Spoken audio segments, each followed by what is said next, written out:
Hey, Greg. Thanks again for your time. Okay.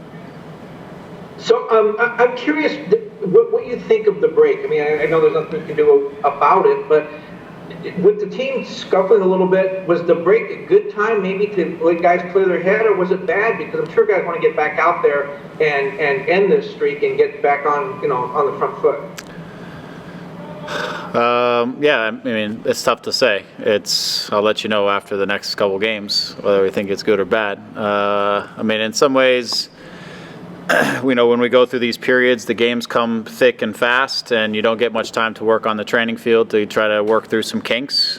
So in that way, it's sometimes nice to have a little bit of a break. This break ends up getting long, and the secondary part to that is we end up with a lot of guys away on national team duty. So, we had 11 guys, 9 guys in training over the last couple of weeks. We got up to about 13 at one point, and today I think we had about 14 or 15. So we'll get a few guys back tomorrow again. So it's some of it's nice. I guess there's an initial part where you can clear your head, but then there's some time where you really want to work through some things, and we were trying to take advantage of our time to do that the best we could with the group of guys that we had. So that was that's what we try to accomplish, and now we have another set of games that are going to come quick. We'll ultimately determine where we're at when it's all said and done. Thank you. Mm-hmm. We'll go with Nikki King with Spectral Sports Net. Hey Greg, I hope your 2 weeks went well. What did you use these past 14 days to work on, and what did it look like in terms of your contact with the guys, how often you practiced, and what was your main point of emphasis? Yeah, we gave them a couple days off at the beginning and a couple days off sort of after 5 days of training. Then they had a couple days, and then we go through our normal 4-day preparation for the match that's coming up on the weekend. We emphasized, again, based off of who we had and the numbers, we emphasized just some flat out, just some competition and some playing and trying to keep that level high. We also worked on some stuff on the attacking side in front of the goal, just some of the final passing, some of the timing, some of our movement, getting runners to the right spots, trying to connect our runners and our crossers and our final passers to try to improve upon that timing so we can create better and more dangerous chances. And of course, we spent, as always, a little bit of time on the defending side of things. And anytime you're doing attacking and you're working around the box, you're going to do that against defenders. So we were working on some defending stuff there. What was tough to work on was anything that was really collective, that involved 11 players or involved larger number opposition, just because we just didn't have the numbers. And it doesn't help us that the USL team is playing every 2 or 3 days every 3 days right now either. So it's not like we can bring those guys in. So we didn't get into much of the larger number stuff. So we tried to break down scenarios in different areas of the field and tried to work through as much detail on that as we could. And that being said, I know you've talked in the past about rewatching games a couple of times. When you have 2 weeks, do you go deeper into the archives of recent game footage, whether it's throughout this winless streak, to try and identify trends or patterns you want to correct, or do you kind of just keep focusing forward? No, I'll look through the entire season. I'll go back and look at games from the past, for sure, games that we've played in the past against the opposition that's coming up. Go look at the opposition and games that they've played recently or against opponents who I think are somewhat similar to us and how those games went. But I'll go back and look again at us through some of the successful period and see some of the things that were maybe different or going on then, maybe some of the relationships on the field, some of the different things that were happening in that time period and weigh those against a little bit of the stretch. So it's just to see if there's any trends that you're missing over the course of the season or things that maybe you lose track of over the course of a long season when games are bouncing around that you maybe forget about or you just need to recall again. All right, thanks. See you on Saturday. All right, thank you. We'll go with Damien. Mm-hmm. Damien, go ahead. Hey, Greg. Hey, Damien. Get your thoughts on Portland since the last time you guys played. What have you seen from them over that stretch? Yeah, obviously they've gone on to a great run. I think they've always been, and I've always said this about them from when we played them at the beginning of the year. They're a mature team. They don't make a ton of mistakes. They stay compact and together, whether that's usually in a relatively deep block or a mid-low block that where their lines are connected and there's not a lot of space between them, and they protect their goal well. And they're very good and dangerous on the counterattack. And, in this stretch, I think they've been a little more opportunistic in terms of taking their chances when they've had them than they were in the earlier stretches of the season when they weren't as consistent or getting results. And they're a team that's really built that if they can get the lead, they're very, very difficult to play against. If you can get the lead on them, I think they expose themselves a little bit more, which is not necessarily their comfort zone when they're chasing games, as we saw when we were here against them and we were able to get out in front of them, and then we were able to open up some spaces and get multiple goals. So they're a team that believe they know who they are. They're compact, they're tight, and they have some qualities for sure in the transition and in the final play where with a few chances they can put one or two in the back of the net, and then they make the game really difficult on you from then on out. So they've obviously had a good run being able to do that through this time period. And what's the status of Derek and Jorge heading into Saturday's game? Yeah, Derek's back in the mix. He's trained this whole time period. Jorge's coming around. Again, bone bruise. So we hope within the next week or so he can get back into the swing of things. But he's kind of going through a process where hopefully we can heal him as fast as we can. But he's getting there. It's just a timeline. It's not so much anything more than that. So, but he's coming around. He's starting to do more things through the gym and working his way out onto the field. We'll go with Josh Gassman. Hey, Greg, thanks for answering questions as always. Mm-hmm. I know you touched a little bit on international players, but do you have guys you expect won't be back and ready for the game on Saturday? Are there quarantine rules that you're going to have to go through? O'Neill and Danilo are the two that will have quarantine constraints when they return. Everybody else is back and will be into the fold. Seba and Jonah return back, and all of them return back today. It's just a matter of how quickly guys will be available, and those two will be available right away. And then I bet there's probably this balance, and I don't really know how to ask this question perfectly, so I'll try, is that you have some guys who go out there and, I think Ryan played 180 minutes in 2 games, and he made 18-hour flights and all sorts of fun stuff that comes back. Yeah. Then you have guys like Jonathan Dos Santos who went away to Mexico, didn't play. Is there a certain number of minutes that gives you more confidence in guys? Is there a performance that gives you confidence in guys? Is resting guys during this time and them not playing a good thing?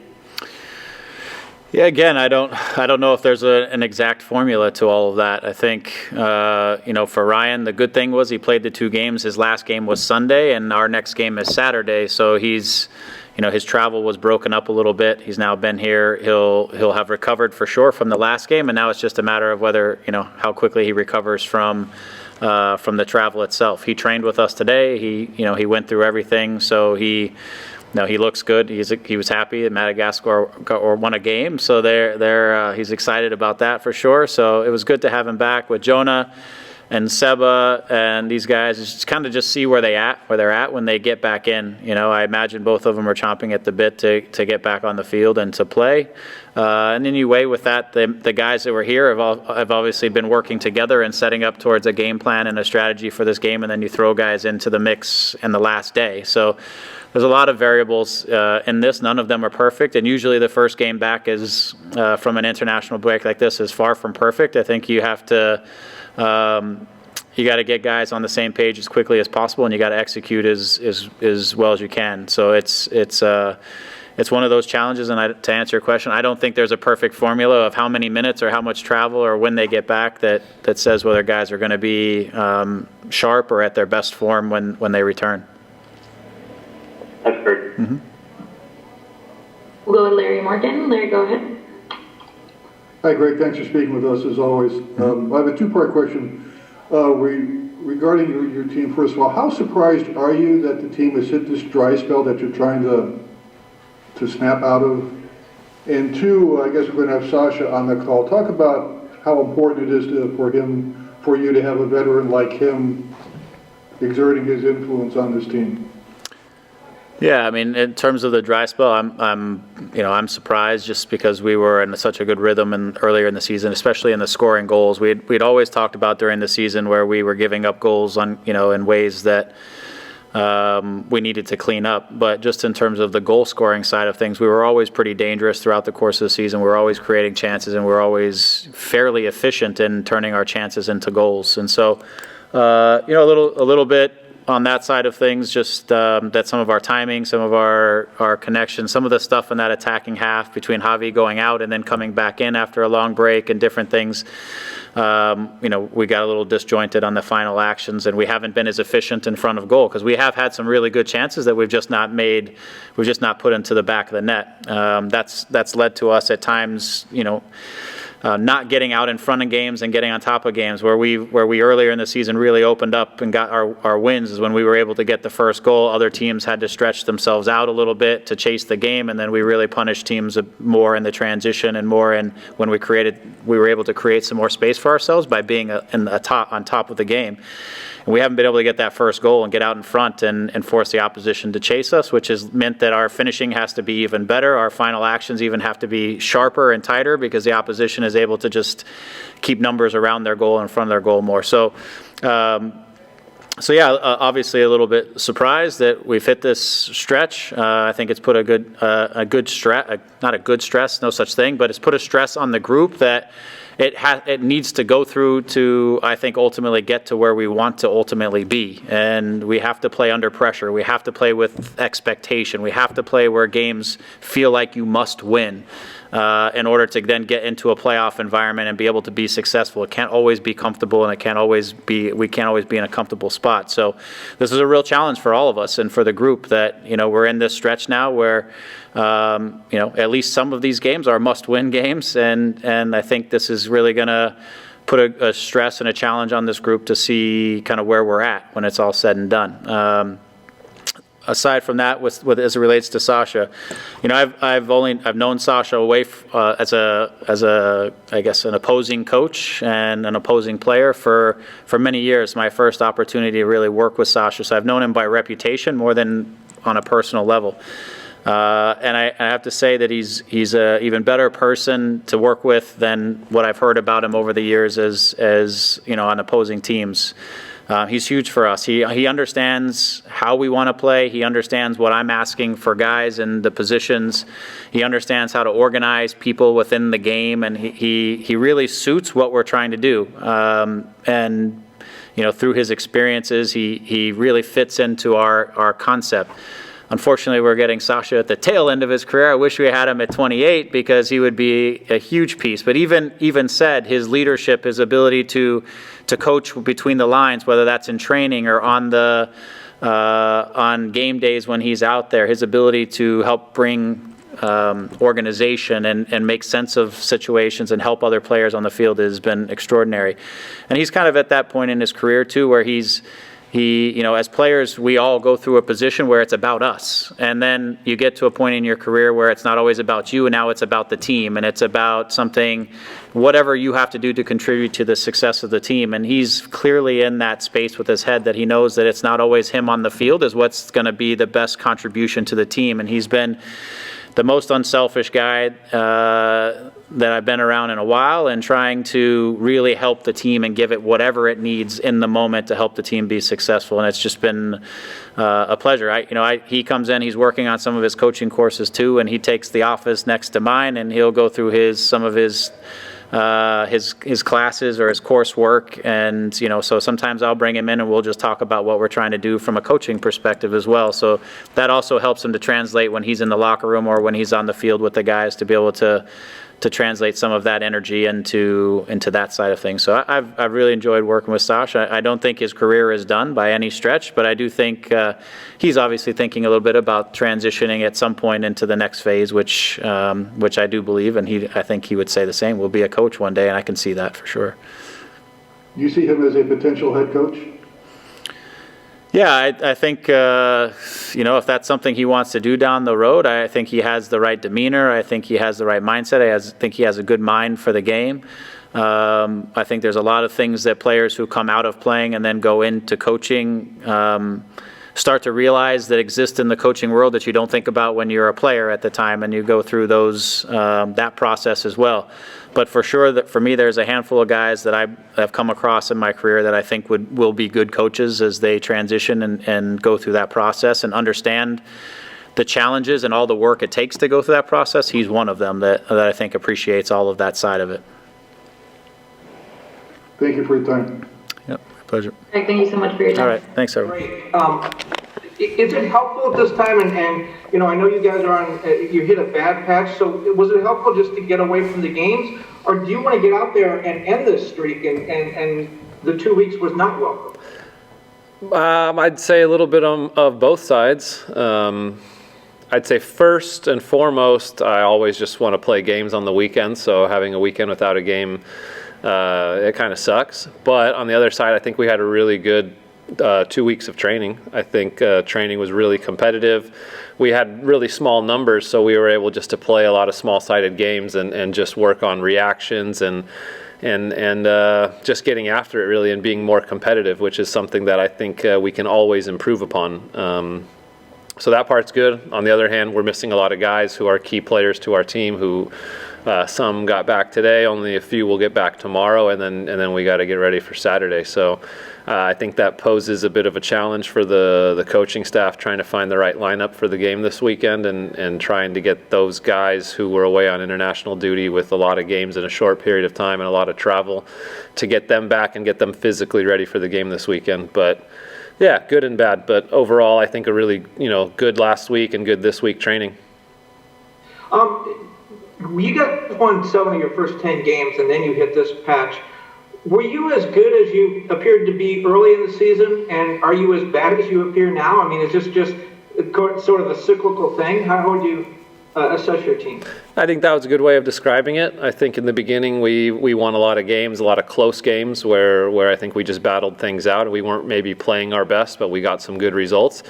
And we also knew, even in those moments, that those results would go a long way towards the end of the season. And then now lately, I think we've actually played some very good games in our last 3 games and haven't gotten any results. So, those things kind of balance out over the course of a season. But overall, I'm not worried about our team. I know that's probably weird to hear, considering we haven't won a game, I think, in our last 9. But I'm not worried. I think that we're going to start clicking here soon, and that will be fine as the playoffs approach. Hopefully we can go on a run. Thanks for your time. How would Ted Lasso solve this problem? Who knows? We'll see. We'll go with Nikki K next. Nikki, go ahead. Thanks, Sacha. I'm sure over the course of 9 winless games, the conversations can feel a little redundant, but having this 2 weeks of breathing space, do you guys talk about must-win scenarios, or how do you kind of address that? Because it's one thing to talk about a sense of urgency, and it's another to play with it. Yeah, I think we've done our talking in the last, not during these last 2 weeks, but in the weeks leading up to that those games were must-win. And, unfortunately, we weren't able to get the results, but the couple of games that happened over the weekend, the results went in our favor, so that's always positive. And then now, once we get our entire team back tomorrow, I think we'll be able to have just a quick discussion about the importance of these next 4 games coming up that are all really tight, and then the last 2. So we know that we are trending downwards in the standings, and that we have to flip this thing. Well, like I said, I'm not worried about our team. I think we're going to be fine. And we just heard from Greg about your guys' kind of evolving relationship over the course of the season, and he says that he could see you in a coaching role someday in the future. I know that's obviously not the present, but what have you learned from yourself throughout the course of this season and your veteran capacity? Also, I know you're very active with your kids in the game as well, so have you kind of learned something about yourself and in your perspective and how you're approaching this? It's a good question. I don't know, or maybe know how to explain, I guess, what I've learned over the course of this season, but more over the course of my career. I still only think of myself as a player, although I think I can see the game through, Greg and the coaching staff's eyes. And so for me, it's just trying to find the right balance of, I want to start every game, but I know I also have only started 12 games this season. And that can be frustrating at different times. But for me, the most important thing, I think, is being a good teammate and being a good leader. And that's being there to support my teammates, being the guy that is relied on, that every training that I show up, I give 100%, to be an example for all the other guys who may be going through a situation like mine. We have a lot of good players on our team, and I think we have a lot of guys that are vying for starting spots week in and week out. And we only have 11 guys who can start every game. So I know we have disappointed players sometimes, but I think they also have to realize, and I try to be that example, that when I come into the game for 5 minutes or when I come in the game for 10 minutes, I feel like I can really make a difference in the game, and that I come in with a really positive attitude. So I think that part for me, just that being my role this year, trying not to be frustrated by lack of playing sometimes, also just being able to talk to Greg about a lot of different things, about the team, about players, and kind of just, almost acting like an assistant coach in the locker room while also challenging myself to play and be as impactful as I can be on the field. Thanks, Sacha. See you on Saturday. We'll go with Damien Calhoun. Damien, go ahead. Hey, Sacha, how you doing? Good, thanks. Just wanted, going through your career, have you had a season that sort of gone the way this one has? When you guys started out, like you said, you started out strong, and now you've hit this patch here. Has there been a season like that in your career, and how did you guys sort of get through that? The first thing that comes to mind is I'm trying to remember the correct year. I think it was probably the 2013-14 season at Anderlecht.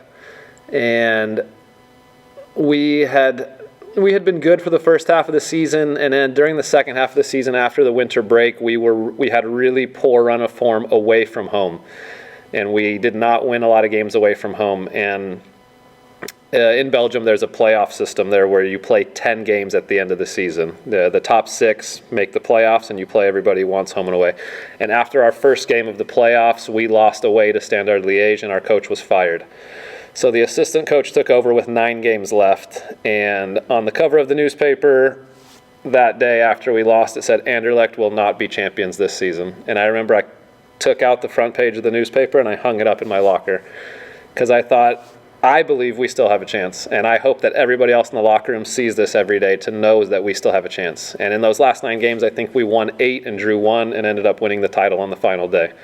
So that was something where it was like, it would have been easy for everyone to buckle, and it would have been easy for us to say, okay, this is like, it's over this season. Maybe we'll finish second, maybe we'll finish third, and that'll be that. But I think I give a lot of credit to the coach for staying and believing in the team, and then for the players and believing in ourselves and keep pushing through. So I feel that right now. Like I said, I'm not worried about our team. I've been through this before, and it takes a good run of form. It takes one big game. It takes one big play to change the outcome and change the feeling within the team. So that's where I feel like we could be at right now.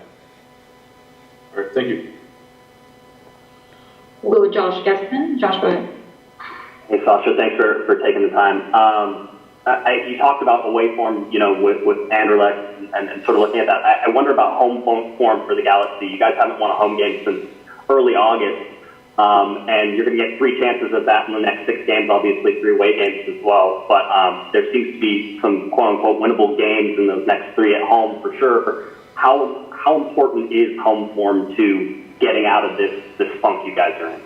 Yeah, it's really important. Obviously, we'd love to win all these last 6 games and get ourselves a home game in the playoffs too, because I just think that coming to play here is a difficult place to play. The field is big. The best Galaxy teams in the past were the teams that when they played here, I think every other team came into this stadium thinking in the back of their head, we probably aren't going to win today.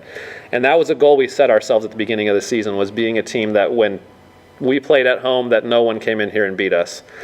And when teams come and start to beat you at home, then other teams start to believe that they can. So we need to stomp that out like right away. We need these last 3 games to, I'd love to get 9 points from these last 3 home games of the season and really give us that momentum going into the playoffs, that if we end up having a game here, that we know we're going to win it.